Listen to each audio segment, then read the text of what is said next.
नेहरू के पश्चात का भारत 1964-75, लाल बहादुर शास्त्री से इंदिरा गांधी के काल तक। मई 1964 में जवाहरलाल नेहरू की मृत्यु के पश्चात लाल बहादुर शास्त्री भारत के प्रधानमंत्री बने। वे 1964 से 1966 तक अपने पद पर रहे।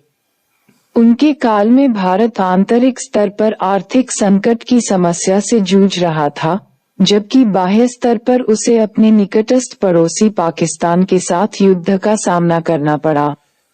लाल बहादुर शास्त्री अपनी आंतरिक नीति में हरित क्रांति के प्रवर्तक माने जाते हैं, जबकि बाह्य नीति में उन्हें अंतर्राष्ट्रीय स्तर पर सैनिक दृष्टि से भारत की प्रतिष्ठा स्थापित करने का श्रेय मिलता है। आर्थिक नीति। भारत पाकिस्तान युद्ध के दौरान लाल बहादुर शास्त्री द्वारा दिया गया जय जवान जय किसान का नारा सैन्य सुरक्षा एवं खाद्य सुरक्षा के बीच आंतरिक संबंधों को रेखांकित करता है। वस्तुतः 1960 के दशक में भारत PL 480 के तहत अमेरिकी खाद्यान्न सहायता पर निर्भर था, किंतु अमेरिका के द्वारा आर्थिक सहायता रोके जाने की प्रतिक्रिया में भारत ने खाद्य सुरक्षा को पहली प्राथमिकता दी। उनका मानना था कि स्वतंत्र विदेश नीति के संचालन के लिए खाद्य सुरक्षा आवश्यक है। इसके तहत लाल बहादुर शास्त्री की सरकार ने हरित क्रांति की नींव डाली, परंतु वास्तविक रूप में इसका क्रियान्वयन श्रीमती इंदिरा गांधी के काल में हुआ, क्योंकि इसका प्रभाव एक दशक बाद दिखलाई पड़ा। भारतीय कृषि अनुसंधान संस्थान के कृषि वैज्ञानिक MS स्वामीनाथन और मैक्सिको के नॉमन बोरलॉग के सहयोग से उच्च पैदावार वाली गेहूं की प्रजाति के बीज को आयात किया गया। साथ ही रासायनिक खाद, कीटनाशक एवं व्यापक सिंचाई के माध्यम से हरित क्रांति को आगे बढ़ाया गया। हरित क्रांति के कई लाभ भारत को मिले। खाद्यान्नों का उत्पादन 50 मिलियन टन से बढ़कर 180 मिलियन टन हो गया। औद्योगिकरण को प्रोत्साहन मिला तथा खाद्यान्न के मामले में भारत आत्मनिर्भर बन गया। विदेश नीति। नेहरू के शीघ्र बाद शास्त्री जी को विदेश नीति में दो प्रमुख चुनौतियों का सामना करना पड़ा। प्रथम पाकिस्तान के आक्रमण का मुकाबला और दूसरा परमाणु अप्रसार की नीति पर भारत का रुख तय करना।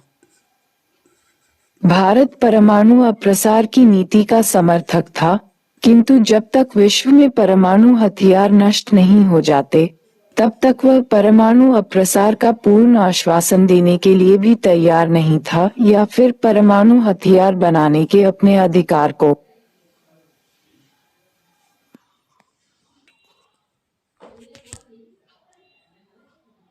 औपचारिक रूप में नहीं छोड़ना चाहता था।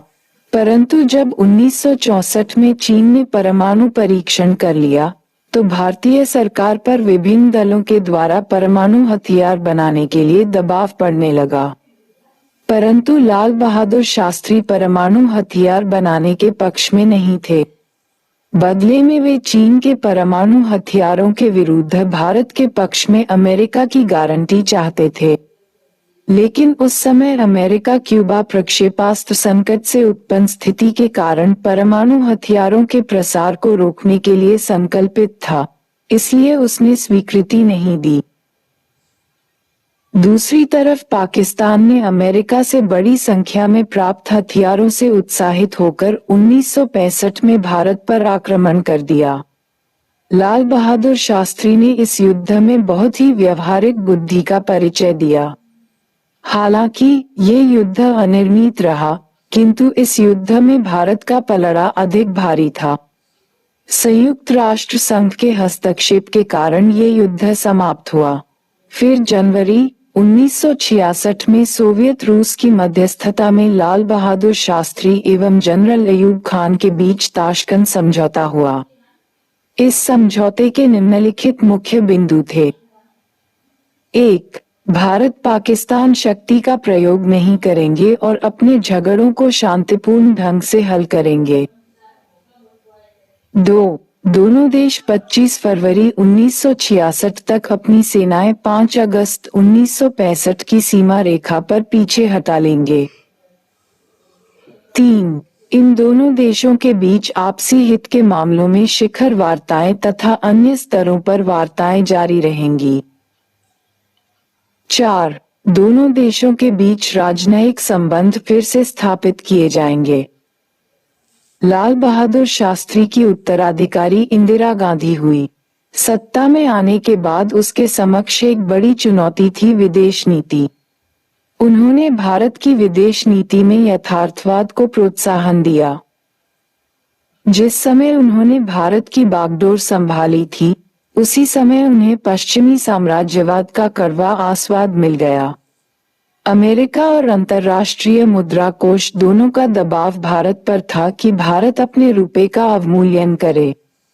अतः सत्ता में आने के 4 महीने के अंदर ही उन्होंने भारतीय मुद्रा में 35.5% का अवमूल्यन कर दिया, किंतु अर्थव्यवस्था में सुधार लाने के बावजूद अंतर्राष्ट्रीय मुद्रा कोष से भारत को सहायता नहीं मिल सकी। इंदिरा गांधी ने परमाणु हथियार के मुद्दे पर भारत के रुख को स्पष्ट करते हुए परमाणु अप्रसार संधि (NPT) पर हस्ताक्षर करने से स्पष्ट मना कर दिया क्योंकि यह पक्षपातपूर्ण थी। फिर 1974 में पोखरण में भारत ने परमाणु परीक्षण किया और इसका शांतिपूर्ण उद्देश्य घोषित कर दिया। इंदिरा गांधी की विदेश नीति का एक पक्ष वैश्विक स्तर पर पर्यावरण के संदर्भ में भारत के रुख को स्पष्ट करना भी था। संयुक्त राष्ट्र संघ की पहल पर 1972 में स्टॉकहोम में पर्यावरण के मसले पर आयोजित प्रथम विश्व सम्मेलन में इंदिरा गांधी ने घोषित किया था कि गरीबी पर्यावरण की सबसे बड़ी दुश्मन है। Poverty is the worst polluter. Bangladesh का स्वतंत्रता संग्राम। इंदिरा गांधी की विदेश नीति की सबसे बड़ी चुनौती थी 1971 का भारत-पाक युद्ध तथा बांग्लादेश का निर्माण। वस्तुतः 1971 में पाकिस्तान में हुए चुनाव में पूर्वी पाकिस्तान के नेता मुजीबुर रहमान तथा उसकी पार्टी आवामी लीग को बड़ी सफलता मिली। इसके बावजूद सैनिक जनरल याहिया खान और जुल्फिकार अली भुट्टो की सरकार ने आवामी लीग को सरकार नहीं बनाने दी। इसके विरोध में आवामी लीग ने सविनय अवज्ञा आंदोलन छेड़ दिया, तो फिर पाक की सरकार ने उसका उग्र दमन आरंभ कर दिया। मुजीबुर रहमान को गिरफ्तार करके एक अज्ञात जगह पर ले जाया गया। पूर्वी पाकिस्तान में मुक्ति वाहिनी सेना का गठन हुआ ताकि पाक के क्रूर दमन का सामना किया जा सके। भारत द्वारा बांग्लादेश के उदय में निर्णायक भूमिका निभाने के लिए जिम्मेदार परिस्थितियां। 1. पूर्वी पाकिस्तान में हो रहा नरसंहार, इसने भारत की पूर्वी सीमा को विचलित कर दिया था। साथ ही वहां की जनता के द्वारा भारत से बार बार सहायता की मांग करना भी भारत द्वारा मानवता के नाम पर हस्तक्षेप करने में उत्तरदायी कारक रहा था। 2. शरणार्थियों की समस्या पूर्वी पाकिस्तान की सीमा भारत से जुड़ी है तथा वहां पर पाक सेना के दमन तथा वहां की बदतर परिस्थितियां जनता को भारत जाने के लिए विवश करती थी। शरणार्थियों के आने से उत्तर पूर्व के राज्यों पश्चिम बंगाल, बिहार, उड़ीसा में असंतुलन सा आ गया था, जिसके समाधान के क्रम में इंदिरा गांधी की सरकार को इस ओर कदम बढ़ाना पड़ा। 3.